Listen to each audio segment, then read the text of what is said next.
ভক্ত হয় একটা সমাজকে কৃষ্ণ ভক্তিতে রূপান্তরিত করতে পারে। ও মায়েরা, আপনাদের দেখে আমার এত ভালো লাগতেছে জানেন, কেউ জানেন আপনাদের মতো কত মায়েরা রাস্তায় রাস্তায় ভিক্ষা করছে, আপনাদের মতো কত বাবারা রাস্তায় রাস্তায় ভিক্ষা করছে জানেন? তার কারণ কি? আমরা মনে করি সন্তানকে বড় বড় কলেজে লেখাপড়া করালে বোধহয় সন্তান সুশিক্ষায় শিক্ষিত হবে। না না, সন্তান সুশিক্ষায় শিক্ষিত করতে হলে সুশিক্ষা, শিক্ষা একটা আর সুশিক্ষা আরেকটা। শিক্ষা লাভ করলে ছেলে বিদ্বান হবে, চাকরিয়ান হবে, চাকরিয়ান হবে, বিদ্বান হবে, কিন্তু জানেন মা বাবা যখন বৃদ্ধ হবে তার কাছে তার দাম থাকবে না। ছেলে চাকরি করবে বিদেশে গিয়ে, বাইরে গিয়ে বা দূরদেশে বা অন্যত্র গিয়ে, দেখবেন মা বাবা বলে বাবা মা তোমরা গ্রামের বাড়িটা দেখে রাখো, আর তোমার বৌমা যদি সাথে না যায় তাহলে আমি একটু কষ্টের মধ্যে পড়ে যাই। ওই মা বাবার কপালে আর মৃত্যুর আগে দেখবেন ছেলে সন্তানের সুখ শান্তি আর পাওয়া যায় না। এটা অনেক আছে বাবা, অনেক আছে, অনেক সন্তান এরকম করছে।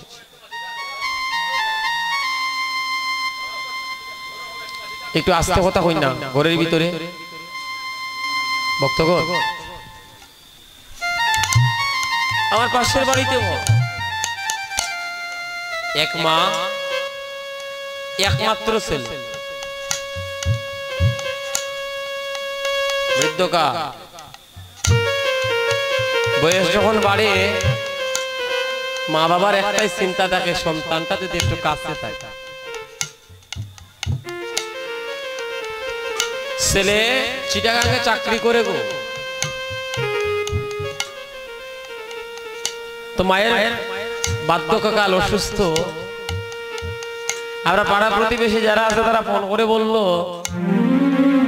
যে তোমার মা বোধহয় আর বাঁচবে না, তুমি একটিবার এসে দেখে যাও, কারণ তোমার মায়ের যে তুমি ছাড়া আর কেউ নাই। ছেলে ফোনের উত্তর দিয়ে বলল আমি যে আসবো, সরকার তো ছুটি দেয় না, আমি টাকা পাঠাচ্ছি, আপনার একটা হসপিটালে ভর্তি করুন। আরে বাবা, হসপিটালে ডাক্তার পাবে, সবকিছুই পাওয়া যাবে, কিন্তু সন্তান তো পাওয়া যাবে না। যেই যাইতো বারবার বলতো আমার ছেলেটা কি এসেছে।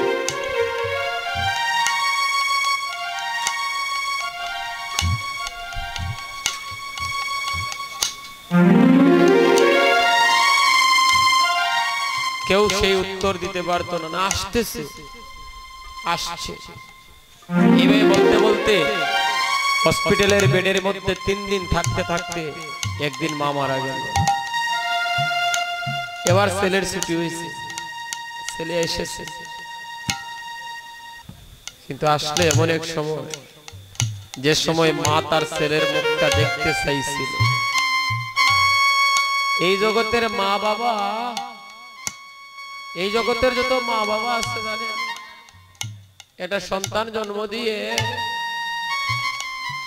ভগবানের কাছে প্রার্থনা করে, হে গোবিন্দ,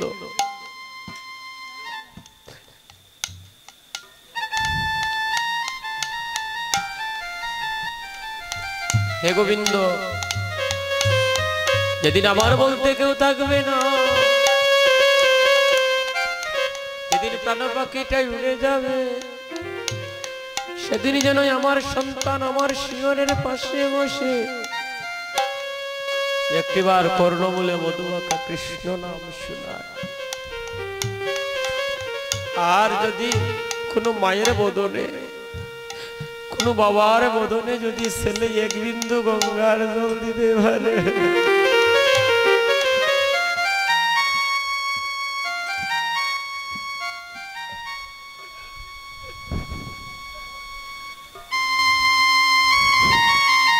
জানেন আজকে প্রায় 6-7 মাস, 6 মাস আমার পিতৃদেবতা আমাকে ছেড়ে চলে গেছে।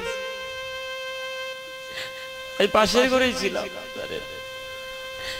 ভগবান এই সুযোগটা দেয় নাই যে আমার বাবার মতন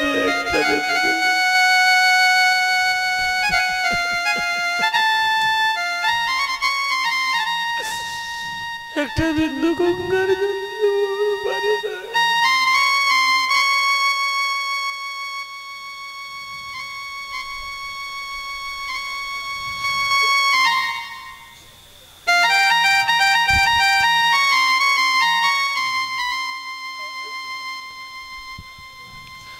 জগতে মা বাবা হারিয়ে গেলে সেদিন না সন্তান বুঝবে। দুই তিন দিন দেরি হলেই বাবা ফোন করে বলতো বাবা বাড়িতে আসবি না। এখন আর কেউ বলে না, কেউ জিজ্ঞাসাই করে না। মা আছেন একমাত্র মাই। তাই ভক্তগণ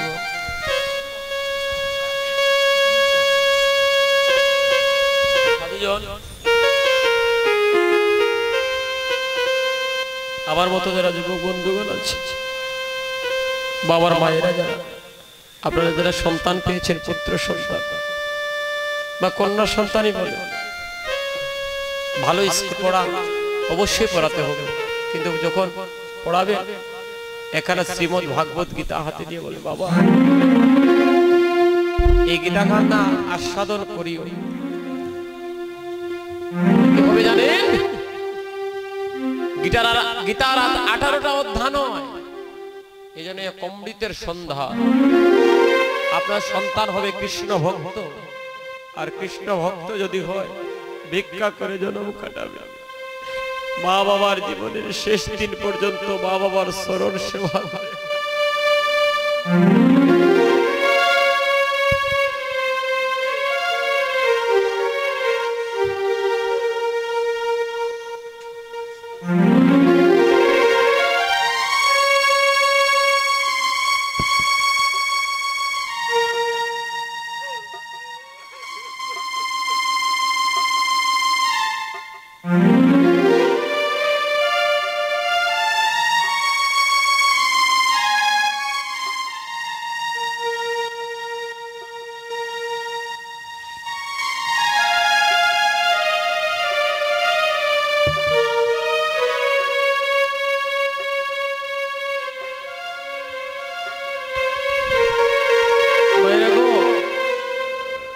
আজকে আপনাদের এখানে কীর্তনে এসে আমি যা পেলাম আপনাদের নয়নের জল, আমি আপনাদের জন্য আশীর্বাদ করব।